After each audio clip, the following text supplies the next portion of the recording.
la palabra de Dios necesita que el que lo lea, el que la lea, el que la escudriñe, el que la estudie, se conecte con el Espíritu Santo, porque si no, le quedarían algunas lagunas y no podría interpretar el contenido profético que es revelado en ella. Sin embargo, aquí hemos considerado una porción donde el Señor, a través de Isaías, nos está mandando una profecía para este día, último día del año 2023. Es posible que durante los días que han transcurrido de este año 365, de él específicamente, usted ha tenido muchas batallas, ha tenido muchas guerras y muchos ataques, muchos enfrentamientos. Posiblemente el enemigo pensó que usted iba a culminar este año llorando, con lágrimas en sus ojos, pero en esta noche yo quiero invitarle que si usted va a llorar, que llore pero de alegría, que llore de regocijo,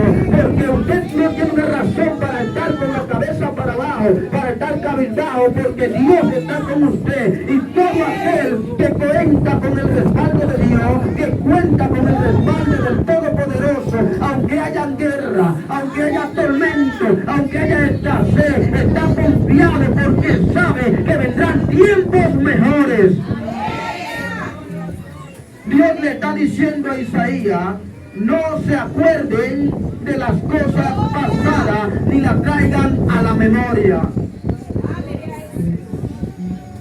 Hay un pasado que hay que traerlo a la memoria si lo vamos a utilizar como fuente para ir hacia nuestro futuro.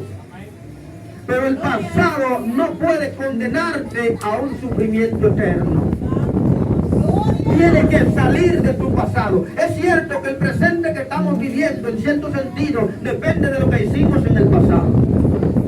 Es cierto que lo que pasó en el pasado marcó nuestro presente. Sin embargo, no podemos seguir viviendo del pasado, porque ya el presente se nos va de la mano. Es necesario que nos enfoquemos en lo que está por venir. Es necesario que nos enfoquemos en lo que Dios ha diseñado para nosotros. Es necesario que nos enfoquemos en lo que Dios dijo que traerá para tu casa, para tu familia, para tus hijos, para tu matrimonio. Lo que Dios dijo que va a hacer sobre ti, lo que Dios dijo que va a hacer contigo, lo que Dios dijo que tiene reservado para ti, que es mejor que lo que ha pasado.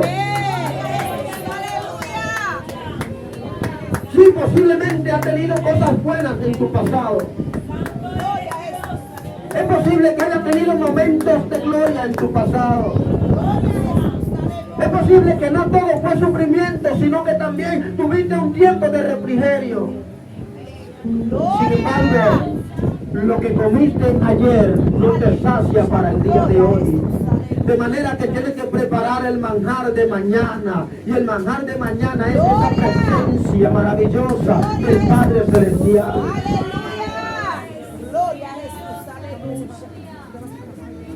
Dios le está diciendo literalmente a Isaías que debemos recibir el perdón de Dios y mirar hacia adelante. ¿Por qué el perdón de Dios? Porque todos aquí, sin excepción a la regla, somos humanos. Y el simple hecho de ser humano nos quita autoridad para juzgar o condenar a otro. Porque en lo que yo te juzgo a ti, posiblemente yo esté peor que tú. De manera que todos aquí es probable que tengamos errores. Pero aún con esos errores Dios piensa en nosotros. Aún con esas imperfecciones Dios nos ama. Aún con eso o no. El problema es si tú no reconoces que pecaste. Si tú no reconoces tu debilidad. Si no trabajas en fortalecer eso que te está impidiendo avanzar hacia la promesa que el Padre hizo para ti. Entonces todos tenemos un pasado y en algunas cosas no son tan buenas. Por lo tanto tenemos que pedir el perdón de Dios. ¿Y por qué hay que pedir el perdón de Dios? Si Dios conoce las intenciones del corazón, si Él sabe lo que nosotros hicimos en la parte más oculta de nuestra casa, o si en cualquier lugar donde nos hayamos ocultado, si Dios lo sabe, ¿por qué hay que pedirle perdón? Esa pregunta aplicaría también entonces, ¿por qué hay que orar? Si Dios lo sabe todo, si Él sabe cuál es nuestra necesidad. El problema es que Él sabe lo que necesitamos, pero quiere llevarnos a entender que nosotros dependemos de Él. Nosotros no somos autosuficientes. Nosotros no dependemos de nuestra fuerza. Nuestra fuerza depende de Dios. Nuestra fuerza depende de nuestra conexión con el Padre. Y lo que Dios nos ha dado no depende de nuestra linda cara, no depende de nuestro conocimiento, depende de su gracia, de su perdón, de su misericordia. Y mire que la gracia de Dios es algo tan maravilloso que aún sin nosotros merecerlo, Él viene y muere en una cruz por nosotros. Se entrega en un madero. Se hizo maldito, cargando nuestra culpa sobre sus hombros. Al estudiar la palabra de Dios nos damos cuenta que Dios usó a la gente con menos probabilidades para hacer algunas cosas. La gente que tenía menos recursos para usarlo como canal, para usarlo como recurso para llevar a cabo su obra. Él eligió al adúltero, al asesino, al ladrón, a la prostituta. Dios usó como un ejemplo, lo usó a ellos para nosotros. Y la primera persona que después de Cristo usó la herramienta de evangelizar fue una mujer que no tenía un buen nombre, no la miraban con linda cara. Dice la palabra que había una mujer, el Señor encubre su nombre por alguna razón, no sé, mujer, y solamente aparece como la samaritana. Cuando hablamos de la samaritana, allí puede estar fulana, mengana, sutaneja, por encima. La samaritana, ¿cuántas samaritanas hay? Un montón de mujeres.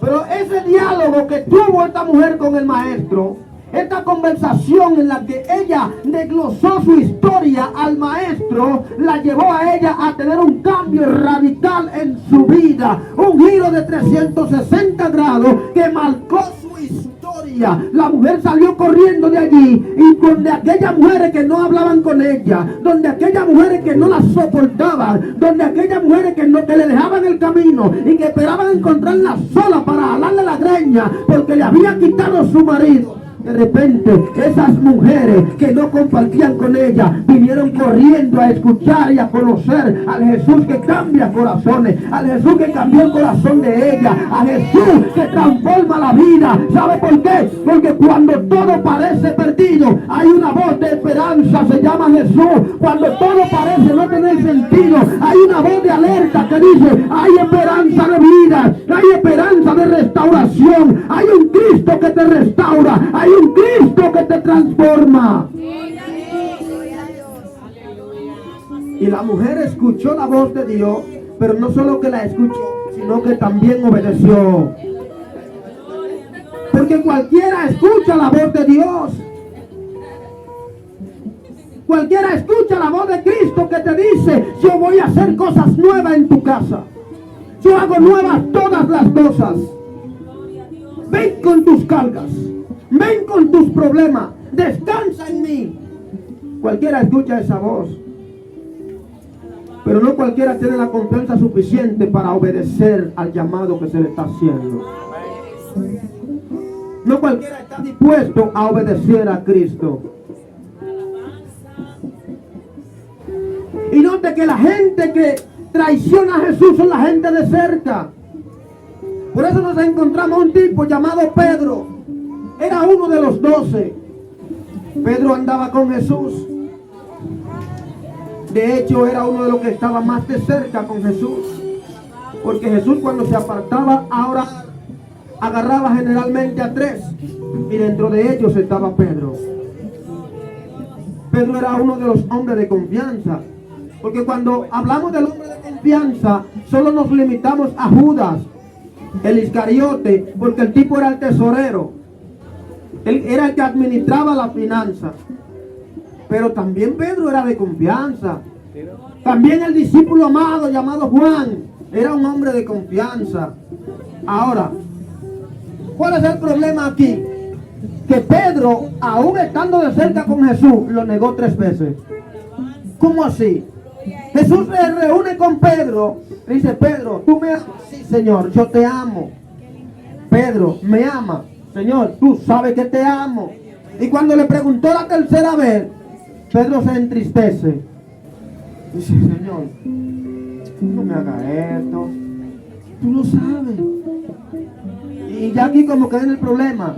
Y Jesús le dice: Pedro, tú me vas a negar. ¿Quién? Yo, maestro. Te negará Ninosca. Te negará Yamilé. ¿Verdad? Pero yo, no. Y Pedro fue tan puro, tan sincero, según él. Le dice: mira, aunque todos se escandalicen, yo, Pedro, no te voy a negar.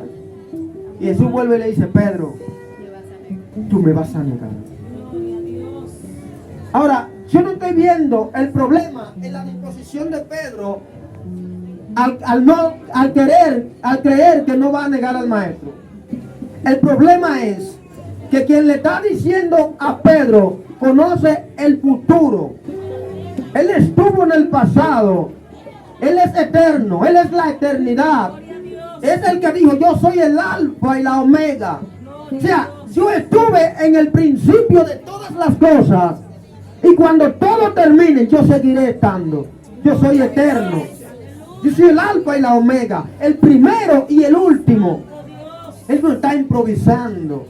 Y Pedro no se sinceró con él y le dijo: maestro, dime, ¿qué yo puedo hacer para evitar negarte? Sino que estuvo seguro en su principio, en su concepción humana, en sus conocimientos, en sus habilidades, en su destreza. Y ese es el error que nosotros muchas veces tenemos, que confiamos demasiado en nuestro nivel de conocimiento, que confiamos demasiado en nuestras habilidades, en lo que tenemos, y sabiendo nosotros que lo que tenemos muchas veces nos falla, por lo cual necesitamos la ayuda del Todopoderoso, necesitamos el refuerzo que viene de los cielos.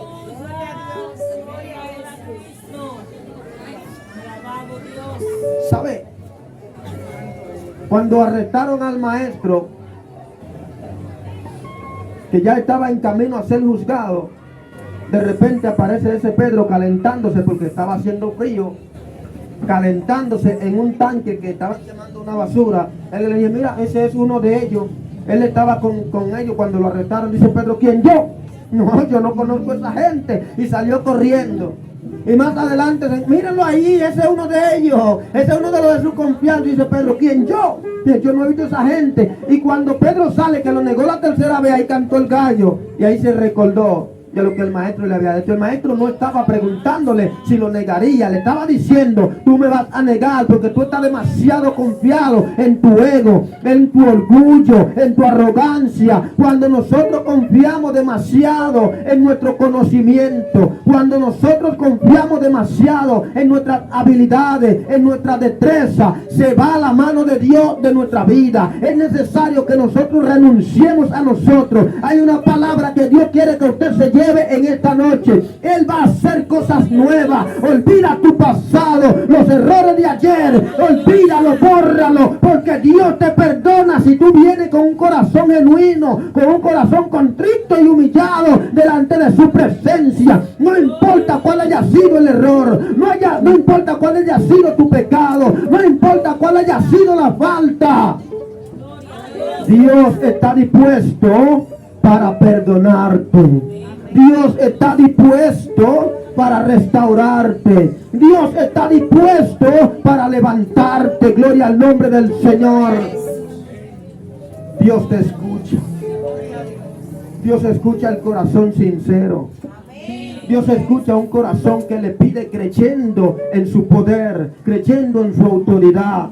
Y hay veces que nosotros oramos y pareciera como que nadie nos hace caso, como que Dios no nos escucha. Míreme, Dios no le respondió una sola palabra a Ana, una mujer que era estéril, una mujer que se le había dicho: usted no podrá tener hijos, y oraba pidiéndole al Señor por un hijo. Y Dios nunca le respondió. Y el sumo sacerdote se atrevió a condenarla pensando que ella estaba ebria. Y la mujer lloraba delante de la presencia de Dios, gimiendo, clamando, pidiendo. Pero tenía fe en el Dios al que ella le estaba clamando. Estaba segura de que un día iba a llegar una respuesta. Un día iban a hacer cosas nuevas con ella. Un día iban a hacer cosas nuevas en su vida. Un día iban a hacer cosas nuevas en su matrimonio. Y ese día ella clamó y rindió su corazón delante de Dios. Y dice la palabra que Dios vio sus lágrimas. Si tú estás llorando, Dios está viendo tus lágrimas. Si tú estás gimiendo delante de la presencia de Él, Él está escuchando tu llanto, Él está escuchando tu lloro, Él está viendo tu sufrimiento y suspiro vendrá para tu vida. La respuesta de Dios va a llegar. Si tú tienes fe, yo quiero que te pongas sobre tus pies en esta hermosa noche, por favor.